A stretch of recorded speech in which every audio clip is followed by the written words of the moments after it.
first item is public comment. We'll recognize Joseph Geraci. Oh, I'm sorry, we need to do roll call first. Okay. Mr. Moran? Here. Mr. Hendon? Here. Mrs. Straub? Here. Ms. Conant? Here. Mrs. Lamacchio? Here. Mr. Wright? Barely here. Mr. Zaring? Definitely here. There's plenty of time here. That's All right. Mr. Geraci, apologies, please. That's all right. Good morning, Board. First of all, I want to thank and congratulate you on the library that you put in the city of Reading. I was born there in 1931, and before you built that, the building you were renting was built for my father in 1929. My main objective was I spent 40 years in the Wyoming and Hartwell area in business, and I understand that the library you have in Wyoming may be a little too small, may not have enough parking, and may not have, the proper facilities. I do have a building that I built in '71 in Hartwell that's available if you are interested.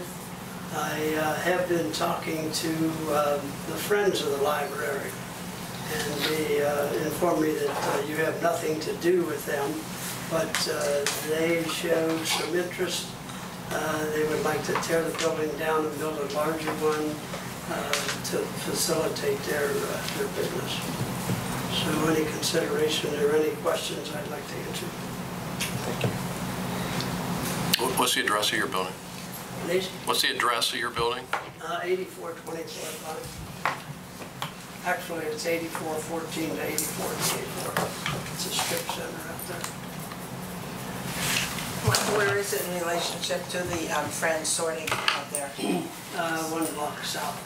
Is it that strip area right Right in there. across the street from them down? No, not across the street. I mean, down the street. Yeah. Well, there's a street there on the corner, so it's All right. Thank you. Good. Thank you. We'll take that. Thank you. Okay, next up is the Facilities and Finance and Audit Committee reports. Facilities and Finance and Audit Committee met May 24th. Committee Chairman and myself, Moran were in attendance. Board member Alan Zaring was available by phone. Kim Fender and Molly DeFossi were also in attendance. Update on the Operations Center. The library staff has identified a viable solution for an operations center, but in order for this to be financially feasible, increased funding or reduced expenses from the sale of North Building are needed. Library staff discussed the option of repurposing the North Building for library use if it was not sold. Regardless of this decision, the North Building, all public services will eventually be relocated to the South Building. The committee recommended library staff move forward with relocating all public services to the South Building. The Operations Center discussion we put on hold until further funding has been identified. Okay, pre-development services agreement with 3CDC. The committee recommends that library staff sign a pre-development service agreement with 3CDC to engage their services in identifying potential purposes for the North Building to assist in the selling process. 3CDC will also identify potential developers and or buyers. There is no cost for the service. The library will be responsible for reimbursing out-of-pocket expenses not to exceed $50,000. This agreement is in the process of being reviewed by the Hamilton County Prosecutor's Office, and staff will sign it upon completion of a satisfactory review. Pleasant Ridge driveway. In August 2016, the board approved moving forward with planning for adding a driveway on the opposite side of Pleasant Ridge branch. This will benefit the neighbor who would contribute $20,000 to the project, and the library would benefit with extra parking and pay the balance of the project, really estimated not to exceed $50,000. Upon further investigation, the cost is expected to exceed the original estimate, and the proposed retaining wall that would be needed would be added for the driveway will be very close to our building. The committee recommends terminating plans with moving forward for this project unless the neighborhood property owner would like to pay for the entire project. Any back word on that?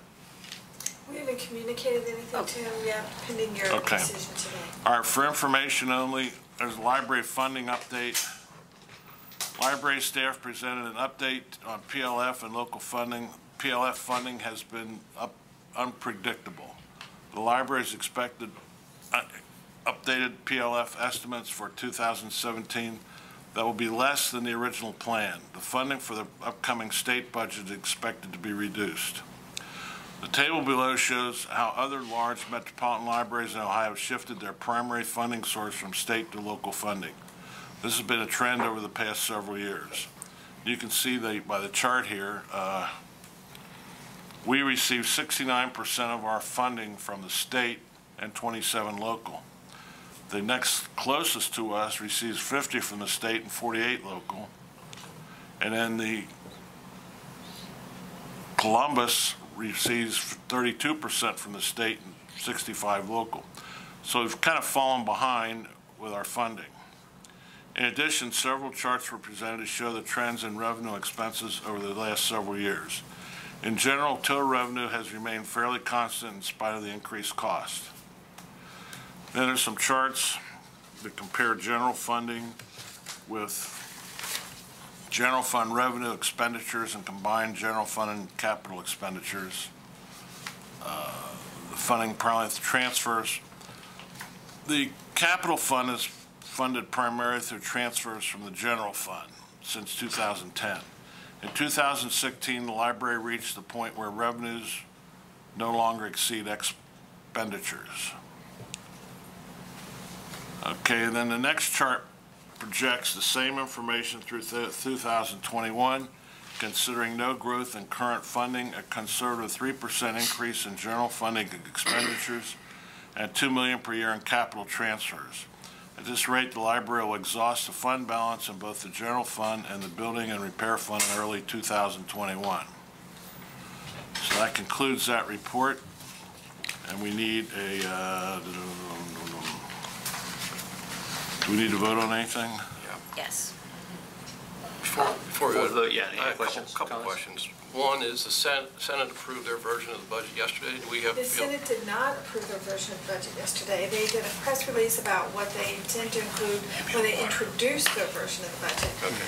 And they expect to pass that out next week sometime. So we don't know where we stand with that. Well, so I brought some information with me, and I had this in my report, but this is one of those things where, you know, the reports overlap, so when we get to mine, I'll skip this Okay. part. No, you go ahead. You can just, so- I can wait. Oh, you can wait? Yeah. Are you sure? Yeah. The other question I have on the pre-development services agreement, am I wrong, or do I understand that we're responsible for out-of-pocket expenses only if we sell the property? Right, right. Yeah, so Yeah. if Oh, we I do know. nothing, we don't know. Right. Good point. I'll second the motion. All in favor? Aye. Opposed? Carried. Thank you. Next up, the director's report, please. I got Oh, more. no, we've got another one. Oh, I'm sorry, there's a second. I gotta find it. Finance Committee. I wasn't ready.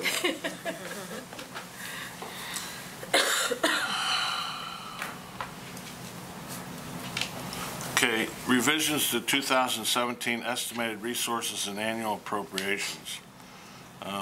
We need to authorize the following revision as requested. Gift fund revenue contributions, gifts, and donations increased by $60,000. Expenses purchased and contracted services increased by $60,000.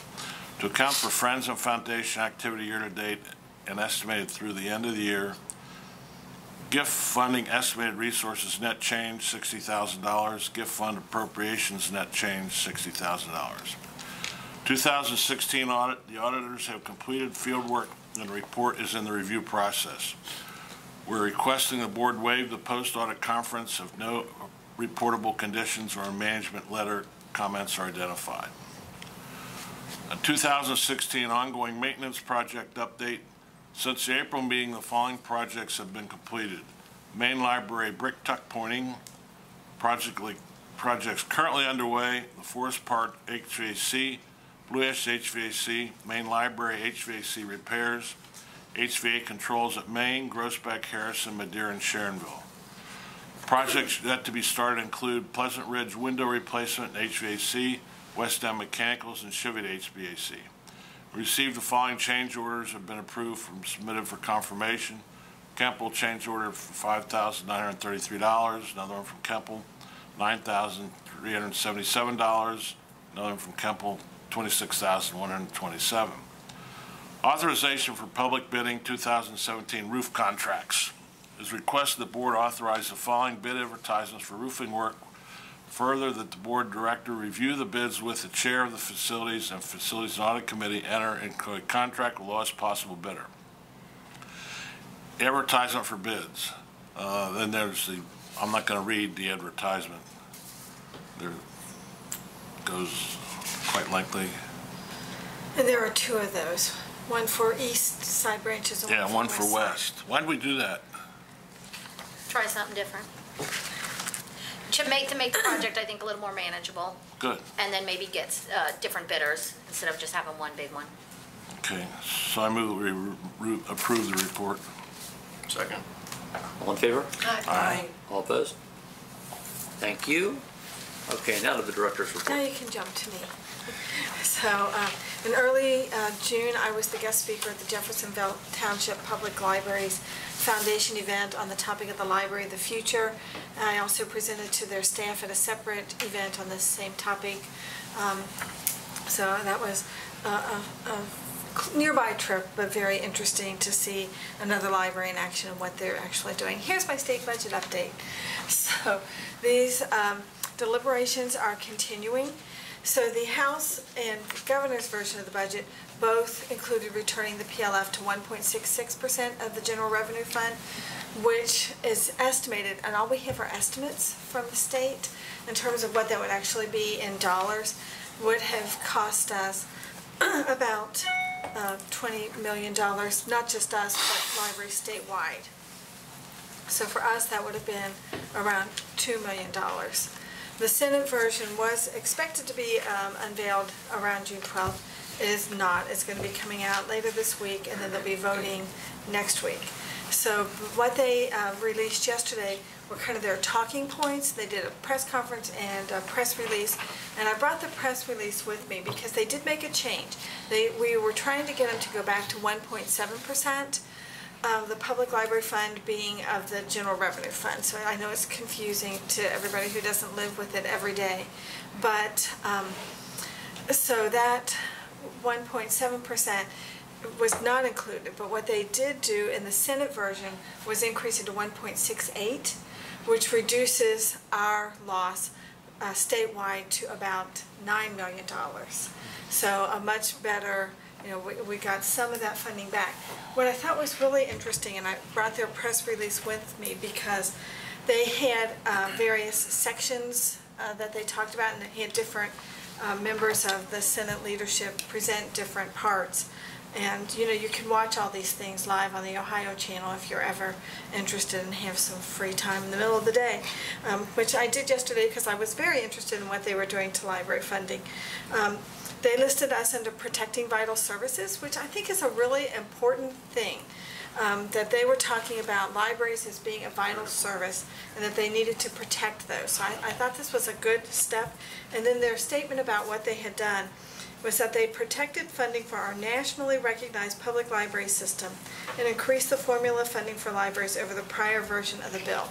So it still has, you know, quite a ways to go before that 1.68% would be included in the full budget, including going back to the conference committee of the House and Senate together to work out any differences between the two versions of the bill.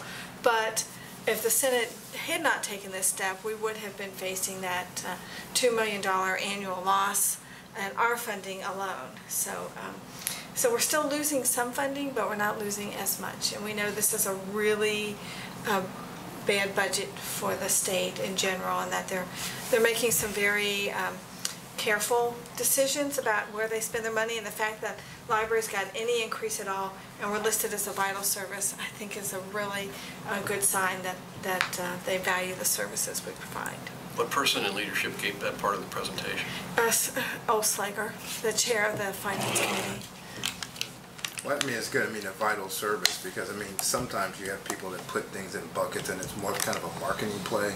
Yeah. It's not necessarily vital, but it gets sort of positioned that way. This truly is, in terms of the impact it has on the community. It truly is a vital service. So there's no sort of marketing around it. That's just what it is, and it's good that they acknowledge that. Yeah, they hit us in with things like food banks, clean water, food safety, health departments, so a lot of things that critical really meet stuff. the needs of people in the community. So I was pleased to see that. Certainly makes it a talking point that we can use in the future when we advocate again for that funding to be continued in the next budget, because this will happen again in 2 years. So we'll be talking about it again. So Oslager is the one, but we do owe a thanks to Senator Wilson, our newest senator. He only has a tiny portion of Hamilton County, but he did introduce 2 of the amendments and was a key in helping get this conversation going. So. That's great stuff. Representative Bill Seitz of Cincinnati has been named as House Majority Floor Leader when Representative Dorothy Palinda decided to step down. So we did send a letter congratulating Mr. Seitz about his new leadership role. I've been asked to serve on the Public Policy Work Group of the Child Poverty Collaborative by the co-chairs Tom Williams, Ellen Katz, and Margaret Hulbert, and the group meets monthly beginning this month. The annual Friends of the Library book sale at Maine was held last week.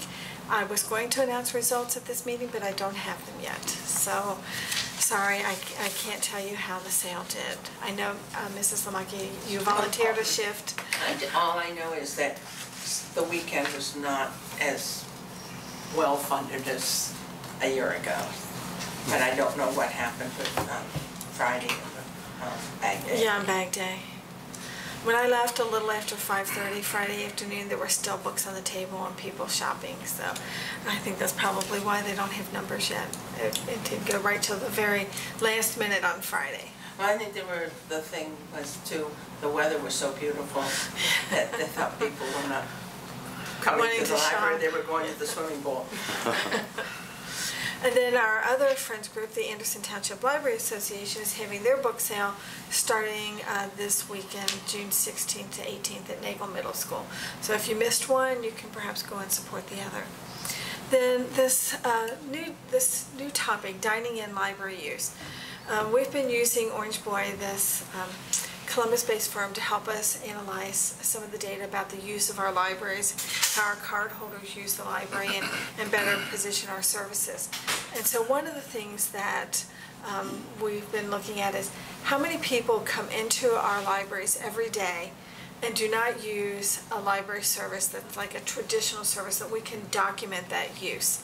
And so we did a month-long study of this and took our visit counts and subtracted out our circulation transactions and our program attendance and our computer sessions and all of these things. And we found out that 55% of our visits are people who are in the building but who leave without checking something out or using a computer. Now they may be using our Wi-Fi, they may be using materials in the building, so they may come in and read the paper, or they may use reference works, or do those kinds of things, but not the they don't leave a traditional trail construct. when they Yeah. do that. So we don't have counts of those things. And this chart shows all of the branches and their percents.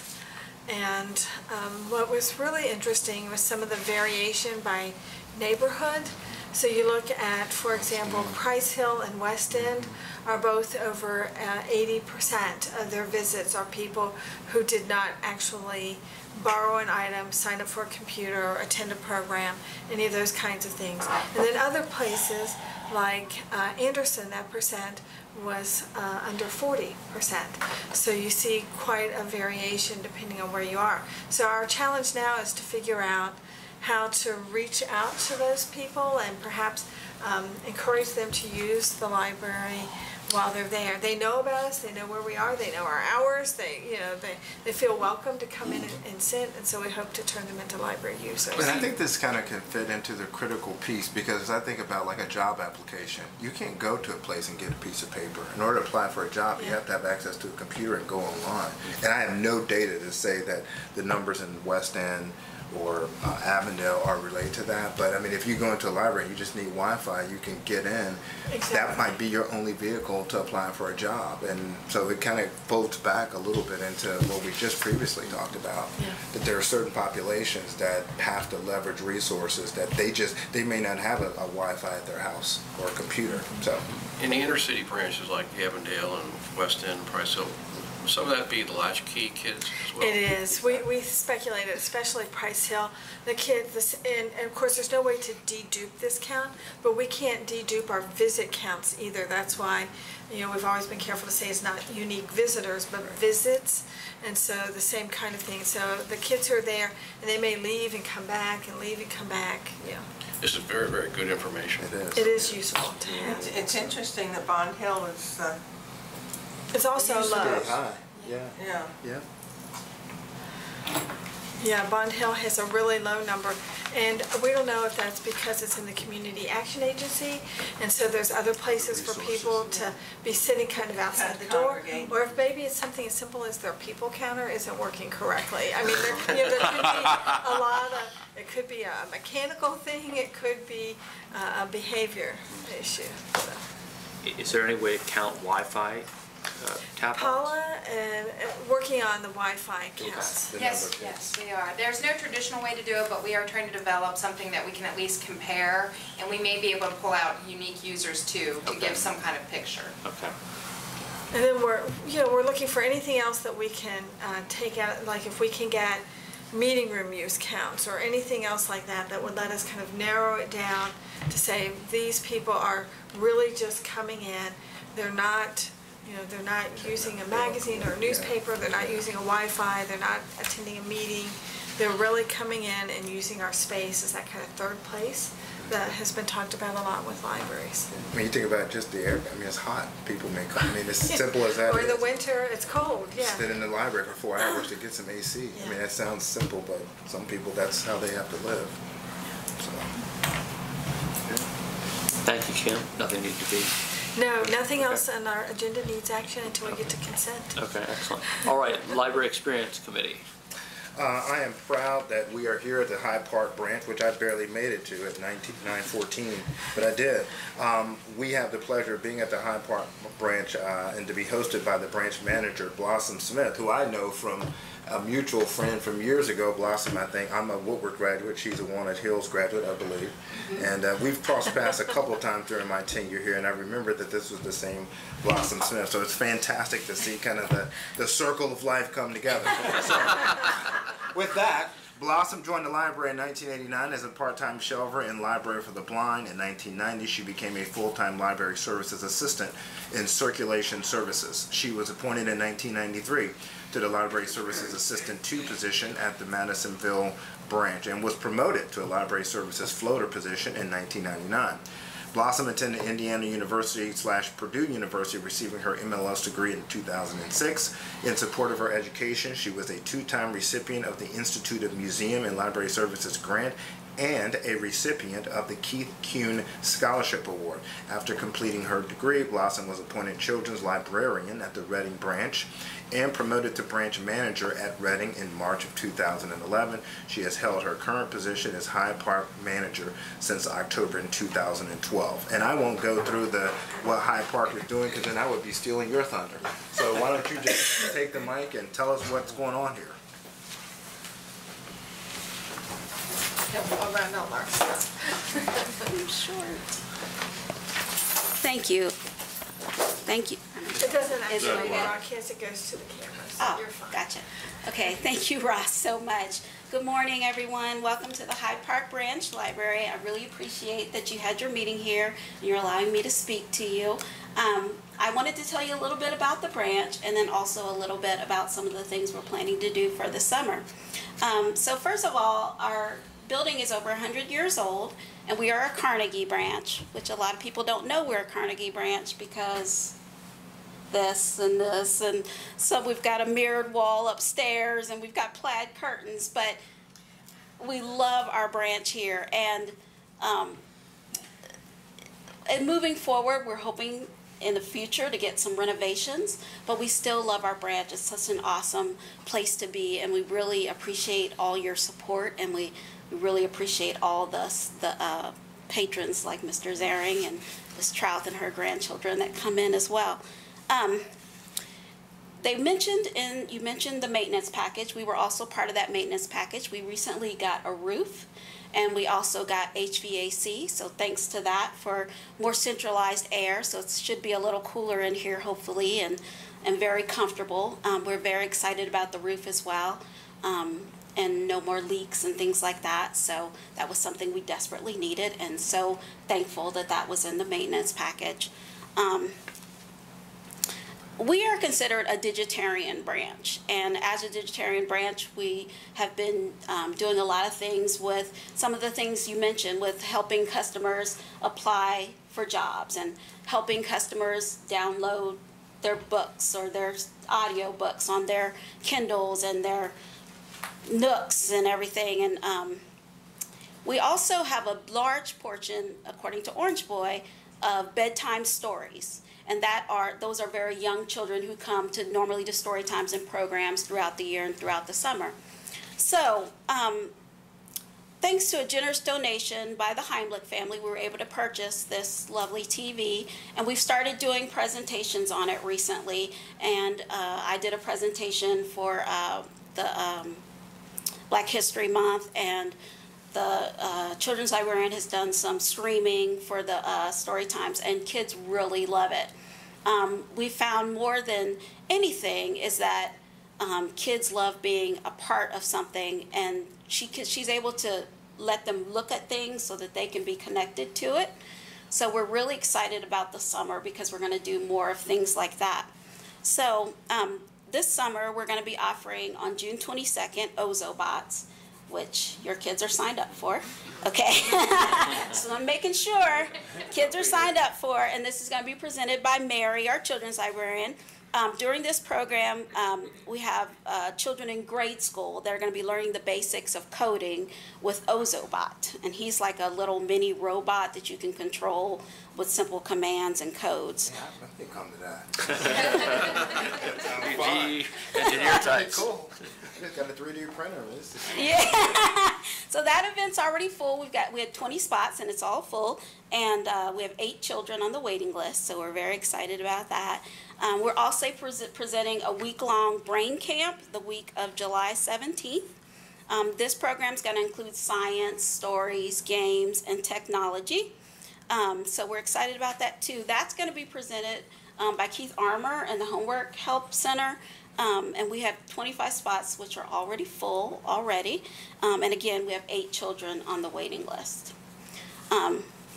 So in the future, we hope to do even more with the TV and the Apple TV and things like that. We hope to maybe do, like Skype in an author, do an author presentation with Skyping, or present group tech classes, things like that. At Hyde Park, we're trying to really be a part of this community, and that means trying to assess what their needs are going to be as we move forward, and technology is a big part of that. So we're really appreciative that the public, the community is using the branch in a different way than it has in the past, and that we're able to adapt to that. So that's really exciting for us. I guess that's all I have. Now, you can also have your staff go on the Wayside website and see your presentation. Yes. Yes. Is there anything else we could be doing as a board to help, or are you happy with the support?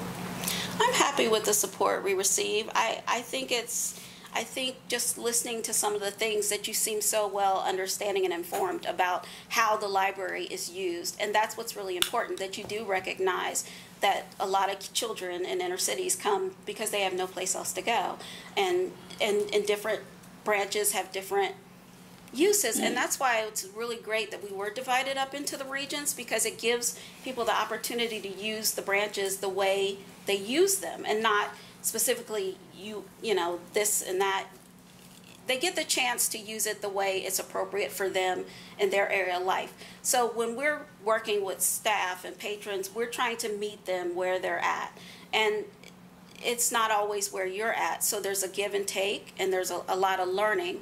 And I've been in the library system a really long time, and I've seen such a huge revolving difference of what library services mean versus what they meant in the past. For example, with the summer adventure, in the past, with the summer reading programs, the kids would do things online, then they'd come in and get their prizes. Well, now we've gone back to paper, and they get like a passport, and they do like literacy activities, and they write out stories and all kinds of things, and then they present them to us, and we stamp their. It's a much better way of connecting with the kids versus, oh, you did this, here's a you know, you can get a connection going, and you're building readers for life. So I think that's important, and I do appreciate the support that you all give. Yes. I have a question. You've got the couple of programs where you've got a waiting list. Is there a possibility that you can put another session of that program in for the people? The kids. I don't know about the week-long brain camp. I don't think we can put another session, because that requires downtown to come down, and they're going to different branches. But we could definitely add an Ozobot, since we do have a waiting list. I think that's a great idea. You might get more than just the 8 that you have now. Yeah. I'm just wondering if that's feasible, not only here, but any other branch where they have If I could a waiting add list. to your answer, Blossom, we did greatly increase the number of brain camps we had this year, so that everyone, I think, is having at least a week-long brain camp, plus there were several at May, because there was so much demand. So we have already significantly expanded it this year. So that would not, there's a pretty sizable cost to that program, so we couldn't do that. But the Ozobots, you've already got the little bots, and Right. you know how to do the program, so that should be something that could be done. And you don't use them up, but you know, it's not a consumable. I didn't know whether it went from one branch to another at different times. It's here. I don't think so. No. I think each branch got their own little Ozobot kit. Would you say that you've exceeded capacity in all of these summer programs? I mean, are there I waiting think lists? we had openings at maybe 1 or 2 locations still, but for the most part, yeah, everybody is full up. Yeah, we had I have numbers for that too. So far we've got 115 adults signed up for the program, 30 teens, 125 preschoolers, and 177 kids. And this is only the second week. It's only the second week. It's very exciting. But that's for Summer Adventure overall. Yeah, that's for Summer Adventure overall. That's what we've got signed up. But my point is that this program is so unique this year that we're doing, that's so different, that the parents, the kids, all of our community are really responding well to it and ready and excited to sign up. Great. Thank you. Thank you for having us. Thank you. Thank you. Okay, CPD to install Shot Spotter on Clifton Branch, and I was reading this a little bit as the other previous. I was like, that's like somewhat of a science fiction show. The library was approached by the Cincinnati Police Department to participate in a pilot project to install a Shot Spotter at the Clifton Branch location. The Shot Spotter system is comprised of an array of acoustic sensors that work to detect and locate gunfire. When gunfire is detected, law enforcement and 911 dispatchers are alerted within seconds of the gunfire along with its location. CPD selected the Clifton Branch because of its location and height. Very cool. 3 grants received. Summer of STEM. The library received a Summer of STEM grant for $4,000 from the Greater Cincinnati STEM Collaborative to hold weekly LEGO robotics clubs at Reading and West End throughout the summer. The clubs are open to children ages 8 to 12 who will use iPads and LEGO WeDo 2.0 systems to build robotic models. No matching funds are required. Free Store Food Bank. Library received a grant from the Free Store Food Bank to enhance summer lunch service at the Covedale and Madisonville branches from July the 10th through August the 4th. The grant of $1,050 will be matched by the Library Foundation and will be used to pay for presenters, programming supplies, and additional snacks with the goal of increasing lunch participation in those sites. NASA My Library. The library was chosen as one of 75 libraries among 513 applicants to participate in the NASA at My Library initiative and will receive funding and programming materials to support NASA and space-themed events at the library. The initiative was created by the National Center for Interactive Learning at the Space Science Institute in partnership with the American Library Association Public Programs Office, the Pacific Science Center, Cornerstones of Science, and Education Development Center. Curbside service now offered at all library locations. Curbside service has been implemented at all library locations, and it began on the 1st of June as a convenient way to meet customers at their point of need. Library customers simply call their local branch and arrange with a staff member to have their requested materials checked out and delivered to them at a designated curbside location outside of the building. I mean, this is just like great stuff. It reminds me kind of Amazon, but it's just in a library context. It's awesome. Upcoming events, Summer Reading Camp at Reading, the July 10th through the August the 4th, and it will also be at 5 other library locations: Bond Hill, College Hill, Coreyville, Pleasant Ridge, and Walnut Hills. The Cincinnati Library Comics Fest will take place at the main library on June 17th from noon to 4. The Bright Star Touring Theater performances. The library and the Otto M. Budding Family Foundation are sponsoring performances by the Bright Star Touring Theater at 20 library locations during the week of July the 9th. There will be 3 shows performed during the week: Aesop's Fables, Building Stories, and Happily Ever After. And then the last event, the 18th Annual Bookworks exhibit, will be on view June the 14th through September 3rd in the atrium of the main library. And I think that closes out my report. I don't think there are any action items. Thank you. That's great. Strategy and Technology Committee, please. Okay. First, Bookridge Environment CMHA Partnership Event. As we've discussed in several recent board reports, the library is partnering with the Cincinnati Metropolitan Housing Authority in support of the National Bookridge Environment Initiative. On June 2nd, library staff participated in the first of 3 CMHA community barbecues at targeted CMHA sites. Approximately 200 people visited the library's booth at the Winton Hills Community Barbecue. Library staff provided 850 books donated as part of the National BRE Initiative to attendees who are primarily residents of the Winton Terrace CMHA complex. Cincinnati Works collaboration update. Collaborative planning with Cincinnati Works to bring a career coach to the North Central branch for regular sessions focused on helping women reach self-sufficiency through job and career opportunities, as discussed in the April 13th board report, has progressed in recent weeks. Cincinnati Works staff submitted an application for funding from the Cincinnati Women's Fund, and the library sent an email survey to select customers. Survey responses have been good, with nearly 100 customers taking the survey during the first week of distribution. Staff will utilize this customer feedback in developing and planning the program. Excellent. Thank you.